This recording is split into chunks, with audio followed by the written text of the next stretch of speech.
네, 이번 시간에도 자강 이석영 선생님의 불후의 명작 사주첩경에 예시되어 있는 명조 중에 하나를 가지고 자평진전의 격국론적인 관점에서 한번 분석을 해보도록 하겠습니다. 사주첩경에서는 이 사주에 대해서 어떻게 설명하고 있냐면은 세 개의 을묘목, 세 개의 정사사, 두 개의 개수로 삼기성상격, 그러니까 세 개의 기운이 상을 이룬 격이다 이런 말이죠. 귀격이다 이런 얘기죠. 그래서 임자대운 기사년의 과거급제, 무신대운 병오년 영의정, 병오대운 임신년 90세로 졸하였다. 황희정승의 사주이다. 네. 황희정승은 그 고려 말에서 조선조 초기의 시대의 관리였죠. 재상을 무려 24년을 했다 그러죠. 그래서 사주첩경에서는 이게 이렇게 목 3개, 그 다음에 사 3개, 그 다음에 수 2개, 이렇게 수목화 3개의 기운이 이렇게 말하자면 상을 이뤘다 이런 얘기죠, 그죠? 그래서 그게 귀격이다. 자, 우리가 그러면 이제 자평진전의 격국론으로 보면은 묘월의 개수니까는 뭐 이건 쉽죠, 그죠?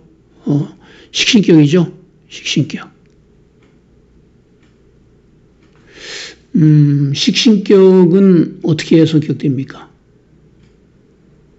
식신격은 첫째, 그 식신생재 하면 성격되죠, 그죠? 식신이 재성을 살리면, 그 다음에 식신재살해도 성격이 되죠. 그 다음에 식신격은 그냥 식신으로만 있어도 괜찮아요.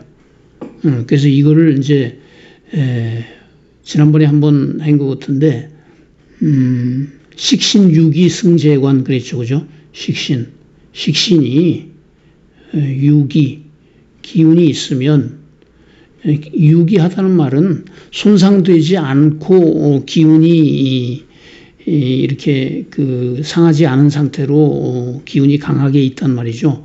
그러면은 승재관이라 그랬어요. 이긴단 말이죠. 재관을 이긴다. 재관보다 낫다 이런 뜻이죠, 그죠? 우리가 그 사주에서는 재관을 굉장히 중시하죠, 그죠? 특히 옛날 사주에서. 근데 식신이 기운이 있으면 재관보다 오히려 좋다 이런 말이 있단 말이에요. 그러니까 이 식신격은 뭘 봐서 성격이 됐습니까? 재성을 봤죠, 그죠? 재성이 상신인 거죠. 용신은 격 같은 말이죠. 요것은 식신이 강한가요? 네, 강하죠, 그죠? 그 다음에 상신은 격을 성격시키는 글자죠. 재성도 강하죠, 그죠? 이렇게. 그러니까 용신도 강하고 상신도 강한 그런 형태죠. 이른바 이제 유력하고 유정한 거죠, 그죠? 유력하고 유정하다. 근데 이제 그 식신격은 특히 이제 식신생재격, 결국 이 사주는 이제 식신생재격이 된 거죠. 식신생재격. 식신생재격이 갖추어야 할 가장 중요한 것은 뭔가요? 네, 일간이 강해야 돼요. 일간이 신강해야 된다.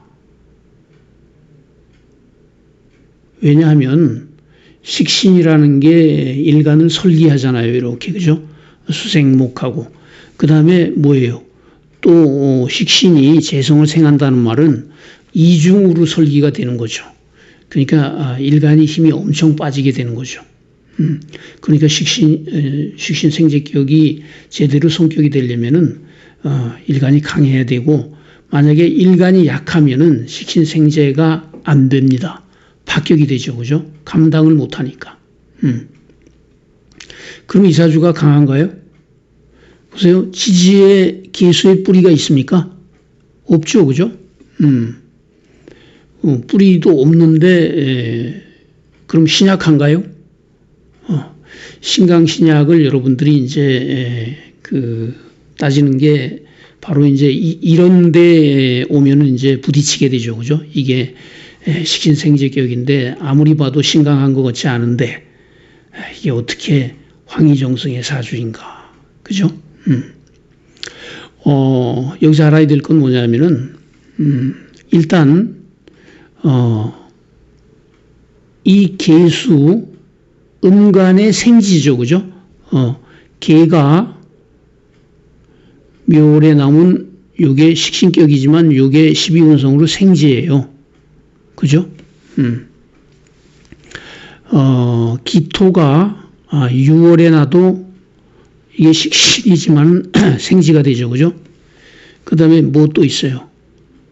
신이 자월에 나도 요 식신이지만 생지가 되죠. 또 뭐 있나요?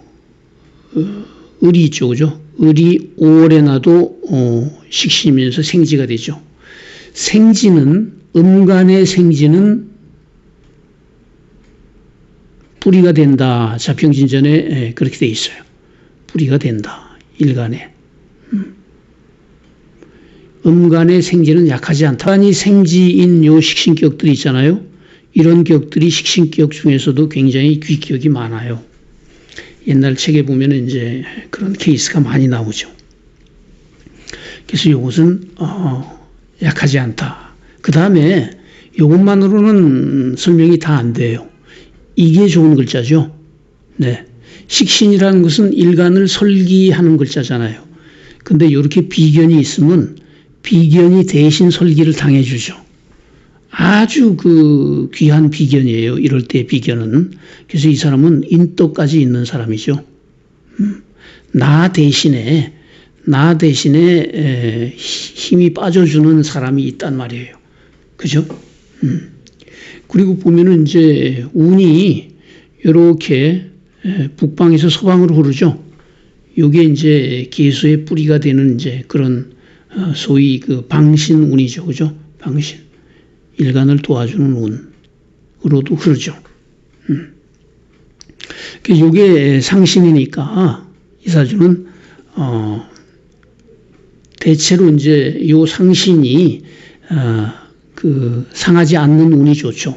상신 운이 좋고, 그죠? 그리고 이제 보면은 요 이제 삼기 성상격이라고 이제 자강 선생님도 설명을 했지만은 보면은 요렇게 생하는 구조죠. 수생목, 목생화, 그죠? 여기서도 이제 목생화 지지로도 이렇게 되죠. 그러니까 물이라는 것은 위에서 아래로 흐르듯이 사주에서는 연이 위죠, 그죠? 위에서 아래로 이렇게 흐르면은 순리가 되는 거죠. 아주 자연에 맞는 이제 그런 사주가 되는 거죠. 이런 걸 이제 유통이 잘 되었다 이렇게 얘기를 하죠. 유통이 잘 된 사주.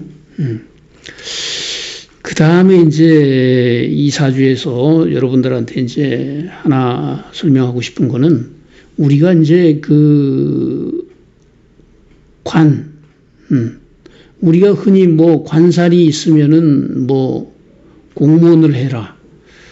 뭐 칠살이 있으면 칠살을 쓰는 직업을 해라. 식신이 있으면은 사업가다. 뭐 이런 얘기를 많이 하죠. 그죠? 식신생제면.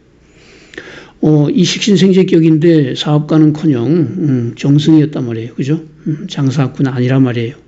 그러니까 물론 관사를 쓰는 사람이 이 조직에 이렇게 잘 순응하는 그런 사람이니까 직장 생활에 잘 적응을 하는 거는 맞아요.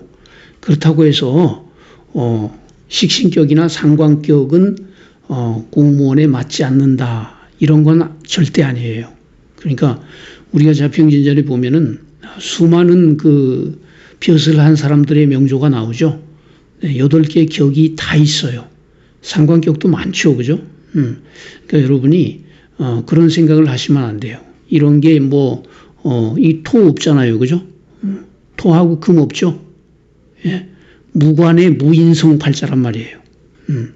그러니까 이런 거를 가지고 사주를 해석하고 이 사람의 직업이나 성정을 예단하면은 맞지 않게 되죠.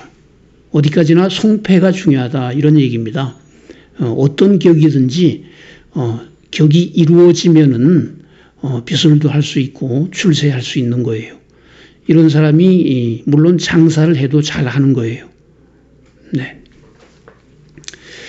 그래서 이제 보면은 대체로 이제 그 인생이 무탈했지만은 이분이 이제 사실은 이제 귀향도 가고 그랬어요. 저쪽 남원으로. 그 이제 유배를 간 적도 있었어요. 예, 언제 유배를 갔냐면은 기유대운 무술년에 유배를 갔어요. 관살 혼잡되는 해죠, 그죠? 재생 관살 혼잡돼서 유배를 가기도 하고 대체로 이제 상신이 깨어지지 않는 그런 운에는 폐운이 되지 않고 폐운이 잘 안 되는 거죠. 그러니까 요 초년에만 기본적으로 이제 상신이 깨어질 수 있었는데 요것도 이제 사실은 구조가 이렇게 되면은 깨지를 않고 이제 이렇게 도와주는 게 되죠, 그죠?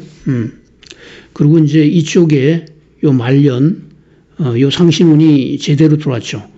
요때 이제 말하자면 영의정을 했죠, 그죠? 영의정을 18년 동안 이제 했었죠.